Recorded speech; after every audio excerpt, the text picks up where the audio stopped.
how do you even begin to grade the rhetoric of a modern, 2047 politician using the personal diaries of a scientist who died in 1955? It's a massive challenge. Right. Today, Mm. we are putting JD Vance's political playbook through a pretty rigorous ethical stress test using the philosophical framework of Albert Einstein. Which sounds completely wild at first. It really does. It is a wildly counterintuitive pairing from today's stack of sources.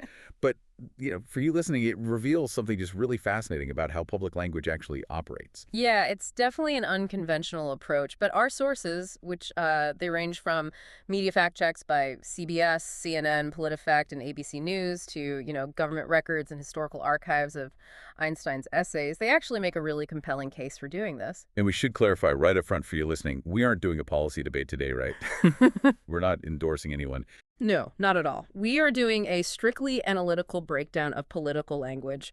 The sources treat language not just as, like, a byproduct of politics, but as the actual architecture of reality. Wow, the architecture of reality. I like that. Yeah, so we're using Einstein's documented humanist philosophy to sort of filter and evaluate how Vance's rhetoric functions mechanically. Okay, let's unpack this. Because taking a 21st century politician and comparing his debate tactics to a historical physicist, it feels a bit like we're mixing apples and thermodynamics. That is a great way to put it. So to make this fair, to really stress test the architecture here, we have to establish a realistic baseline. Like, we're not just judging the paint color of specific policies, we're looking at the structural integrity of how this language treats human beings. Exactly. And that starts by, frankly, taking Einstein off the pedestal. Right. To use his philosophy as an ethical filter, the sources, specifically leaning on some really thorough historical research from PBS, are very careful to note that Einstein wasn't a perfect saint. No, he definitely wasn't. They point to his private travel diaries from the 1920s, which, they contain remarks about Asian populations that were undeniably racist and xenophobic. Wait, hold on. If the guy we're using as our ultimate moral compass today was writing xenophobic thoughts in his own diary, doesn't that sort of compromise the entire foundation of our sources analysis? It feels a little hypocritical. I totally understand why it looks that way, but the historical context is actually what makes him the perfect benchmark here. Okay, how so? Well, the sources aren't holding up 1920s Einstein as the standard. They are using his mature public humanism. The reason he is so valuable for analyzing political speech is precisely because he evolved. Oh, I see. Yeah, he watched the rise of fascism in the 1930s. He saw firsthand how casual prejudice gets weaponized by the state, and that experience forced him to actively develop into a fierce public advocate for civil rights and anti-racism. So he saw the mechanics of it happening. Exactly. He explicitly wrote that his political ideal was a democracy where, and this is a quote, every man be respected as an individual and no man idolized. So the test we run today isn't about whether either of these men is flawless. Right, no one is. It's an analysis of whether their public language treats people as distinct individuals rather than, flattening them into broad categories. That is the core mechanism we're looking at. Einstein warned heavily against reducing people to mere tools or like raw material for collective political programs. Which happens a lot in politics. It does. And the contrast the sources draw is that Vance's public language frequently operates by marking specific demographic groups as, cultural, moral, or social problems. Yeah, and if we look at how modern rhetoric categorizes individuals, the most foundational level is really the family unit. Absolutely. A highly publicized example in our sources, this is documented by CBS News and the Jewish Telegraphic Agency, is Vance's 2021 commentary about childless cat ladies. Right, that got a lot of attention. It really did. He argued that the country was being run by these individuals, who he described as miserable. And he claimed they have no direct stake in America's future, strictly because they don't have biological children. Yeah, so he took a very broad cultural grievance and weaponized it against specific individuals. Exactly. The sources detail how he pointed directly at Randi Weingarten, the president of the American Federation of Teachers. Right. Vance claims she doesn't have a single child, even though, she has a stepmother by marriage. And he accused childless left-wing leaders of wanting to brainwash kids. His exact quote was that they should have their own children and leave ours the hell alone. Wow. Yeah. To put this in perspective, it's like telling a citizen they aren't allowed to vote on funding for a public park because they don't personally play basketball. That's a good analogy. Right. It is tying someone's civic validity to a highly specific biological resume at the door of democracy. What's fascinating here is the mechanism at play. It's known as an ad hominem attack. Which means, For anyone unfamiliar with the term, it's a logical fallacy where instead of debating the merits of an argument like, say, a specific education policy, you attack the character or the circumstances of the person making it. so you completely ignore the policy itself. Completely. It shifts the entire conversation from, is this policy effective, to, are you biologically qualified to even have an opinion? And that creates an instant hierarchy.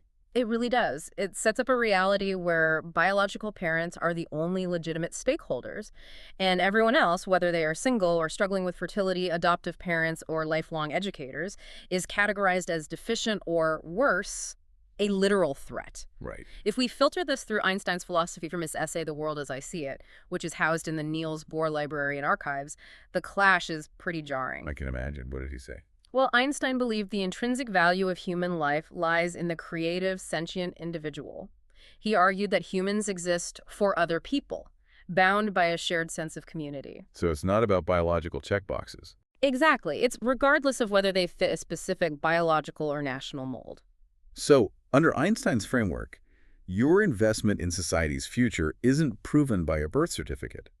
It's proven by your pursuit of truth, justice, and solidarity. Yes, his ethics demand that we evaluate individuals on their actual contributions to the human community, not by filtering them into, acceptable and unacceptable life paths. Okay, so if invalidating someone's civic worth is step one, step two is actively framing them as a physical danger to the community. Which is a massive escalation. It is, and we see the real-world consequences of that escalation in the data from Springfield, Ohio. Yeah, the situation with the Haitian migrants is basically a textbook example of language constructing a reality that directly contradicts the actual data. Our sources, specifically MO, CIT, and ABC News, they break down the claims versus the facts here.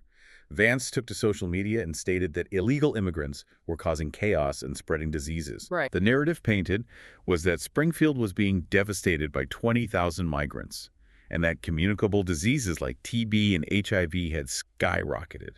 Just, incredibly alarming language. Right. If you live in that town, that rhetoric is designed to induce sheer panic. But when we analyze the actual data provided by ABC News, the mechanics of that panic become really clear. First of all, the term illegal immigrants was factually false. Okay, let's look at that. The migrants in Springfield were mostly there under temporary protected status or humanitarian parole. We should probably quickly define that for the listener because those terms get thrown around a lot. Good idea. Temporary protected status, or TPS, is a legal designation. The federal government looks at a country experiencing a catastrophic crisis, like an armed conflict or a massive earthquake, and grants its citizens who are already in the U.S.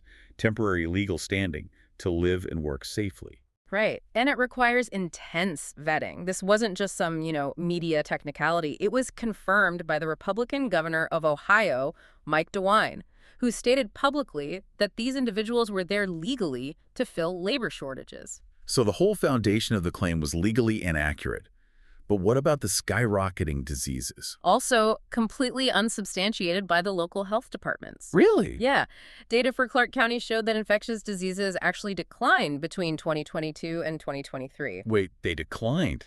Decline. And the supposedly skyrocketing tuberculosis cases. They went from 3 cases in 1 year to 4 cases the next. 3 to 4. I mean, that is technically an increase, but using the word skyrocketed transforms a routine, single-digit health statistic into a plague narrative. Exactly. And this is where the deep dive gets genuinely fascinating, because during a CNN interview with Dana Bash, Vance was pushed on these baseless rumors, specifically, those viral claims about migrants eating pets. Right, I remember that. He offered an incredible defense of his rhetorical strategy.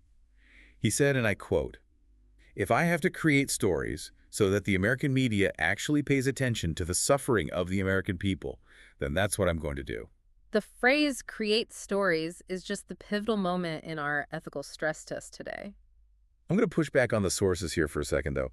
Isn't politics fundamentally about storytelling? Well, sure. I mean, a politician's job is to craft narratives that highlight issues they believe the media is ignoring, whether that's housing shortages or infrastructure stress. Why do the sources view this specific story as such a severe ethical breach? Because there is a profound difference between crafting a narrative around a real, verifiable trend and fabricating a scapegoat out of a vulnerable population. Okay, fair point. And to understand why this is so dangerous, we really have to look at Einstein's lived experience. Right, going back to the 1930s. Yes. The U.S. Holocaust Memorial Museum source notes that Einstein had to flee Germany in 1933. He lost his citizenship, his savings, his property. He didn't just write academic papers on authoritarianism, he survived its actual mechanics. He lived it. He witnessed exactly how state propaganda creates stories to convince a majority that a specific minority group is a disease-carrying threat. Wow, so he saw how quickly a fabricated political narrative turns into systemic violence. He did, and he later called racism America's worst disease, stating he could only escape complicity by speaking out against it. When a public figure admits to creating stories that falsely link a minority group to illegality and chaos, they fundamentally alter the utility of truth in a democracy. How so? Well, truth is meant to be a tool for orientation. It's a way for society to agree on a shared reality so they can actually solve complex municipal issues like, housing or school funding. But in this strategy, truth becomes subservient to political mobilization. The minority group is basically reduced to a plot device. You're shifting the frustration over complex, boring logistical problems onto the physical bodies of marginalized people just to generate anger and get attention. And from Einstein's perspective, this is the ultimate breach of the social contract. It abandons the shared human reality in favor of a manufactured panic. And the mechanics of manufacturing panic lead us directly into how Vance's rhetoric targets the LGBTQ+ community. Yes, this is another major area the sources analyze. Here again, the vocabulary escalates dramatically. The sources note Vance hasn't just debated educational policies. He has routinely deployed the highly charged word groomer against political opponents who support queer educational content. Right. He claims they are trying to teach crazy gender theory to 7-year-olds. Yeah. And the GoInfo source outlines his legislative record backing this up, including the Protect Children's Innocence Act, which aimed to federally ban gender-affirming care for minors, and the Passport Sanity Act, which was seeking to ban X-gender markers on passports. Yeah, the modern debate over gender is incredibly volatile, and both sides deploy intensely moralistic frameworks here. Right. Proponents of these bills frame their language as child protection and defending biological reality. Critics, on the other hand, frame it as a targeted assault on the bodily autonomy and civil rights of trans and non-binary Americans. So what does this all mean? How do we apply our historical framework to this without, putting words in Einstein's mouth? Because he was a mid-20th century physicist, he wasn't writing about modern trans rights. Right, it requires a lot of intellectual rigor. We cannot claim Einstein had a policy position on gender-affirming care. That would be historically inaccurate. Okay, so what do the sources focus on? What they analyze is the vocabulary being deployed to push these policies. They focus on the structural integrity of the words used. Einstein wrote extensively about the profound danger of the herd mentality and authoritarian standardization. Let's break down that concept of authoritarian standardization for a second. Psychologically, it's basically the comfort of uniformity, right? The herd mentality demands that everyone look, act, and live the exact same way because it makes the world feel predictable. Exactly. And when a public figure throws around a term like groomer in an educational debate, they are deeply leveraging that desire for uniformity. Interesting. The mechanism of that specific word is that it completely short-circuits a debate about sociology or civil rights and instantly shifts it into the realm of sexual criminality. Oh, wow. So you aren't just disagreeing with a curriculum, you are criminalizing the identity of the people associated with it. Yes. From Einstein's humanist perspective, a healthy, functioning democracy protects individual freedom from the whims of moral panic. It respects the sentient individual trying to live authentically. Right, the individual over the herd. Precisely. It does not default to treating marginalized identities as a societal sickness or as some dangerous deviation from the herd. When language equates a person's existence with deviance or threat, it fails the humanist stress test. It prioritizes cultural conformity over individual dignity. It's the stark difference between saying, I have concerns about how this medical care is regulated, and saying, your identity is inherently dangerous to children. Exactly. One is a democratic debate. The other is a declaration of war on a demographic. Yeah. So we've looked at how this language targets individuals, families, and local minorities. Now, we need to zoom out a bit to the systems of democracy itself and the international stage. Right. Moving to the macro level of political rhetoric. Let's look at the bedrock of the American system, the electoral process. PolitiFact thoroughly details Vance's rhetoric surrounding the 2020 election.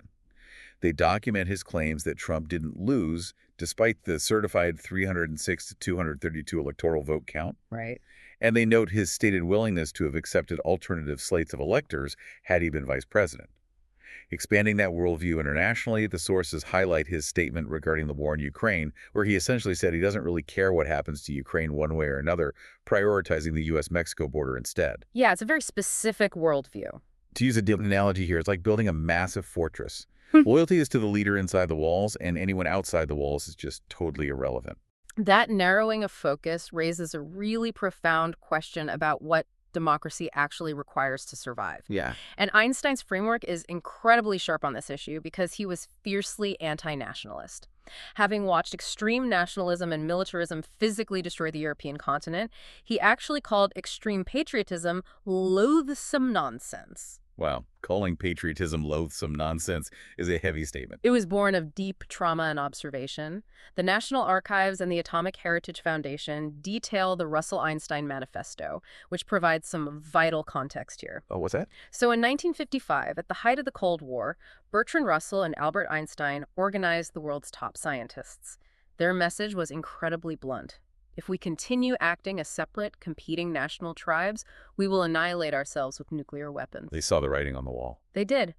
They pleaded with the world to widen its lens, stating famously, "Remember your humanity and forget the rest." Remember your humanity and forget the rest. I mean, that is the exact inverse of building a fortress and ignoring everyone outside your own borders. It really is. Einstein believed that democracy cannot function as a cult of personality or an isolated fortress. It relies on verifiable procedures, objective truth, and a shared reality. Right. When political loyalty to a specific person overrides verifiable truth like ignoring certified electoral counts to accept alternate electors, it invites what Einstein feared most, the tyranny of the herd over the rule of law. And on the global stage, stating that you do not care what happens to a sovereign nation facing an unprovoked invasion.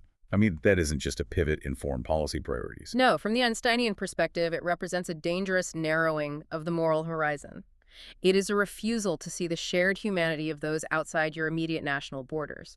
It essentially treats global suffering as completely irrelevant in national strength. So when we pull all these threads together from today's deep dive, the sources reveal a profound structural tension between these two approaches to public life. Huge tension. Vance's modern political rhetoric frequently operates by drawing boundaries.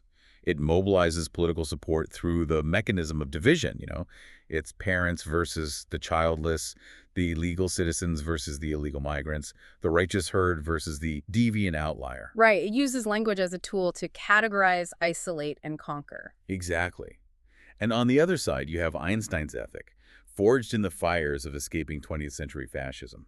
That ethic demands that language be used to expand the moral horizon, to look at every single person, regardless of their biology, their borders, or their background, and treat them as a human first. If we connect this to the bigger picture, the goal of this comparison isn't to pretend Einstein left behind some magic cheat code for today's incredibly complex policy problems. No, of course not. But his philosophy provides a rigorous, necessary ethical stress test for how public figures speak about the vulnerable. It forces us to ask, is this language building a shared reality based on truth and dignity, or is it sacrificing truth to manufacture fear and compliance? Yeah, and that brings us right back to the beginning of our deep dive. We can debate the specific mechanics of modern policies all day long. But if the structural integrity of our public language relies on dehumanization, the society built on those words simply cannot hold. Well said. We want to thank you for joining us as we unpack these sources today. We don't want to leave you with comfortable, easy answers. Instead, we want to leave you with a lingering question to ponder as you navigate the news cycle this week.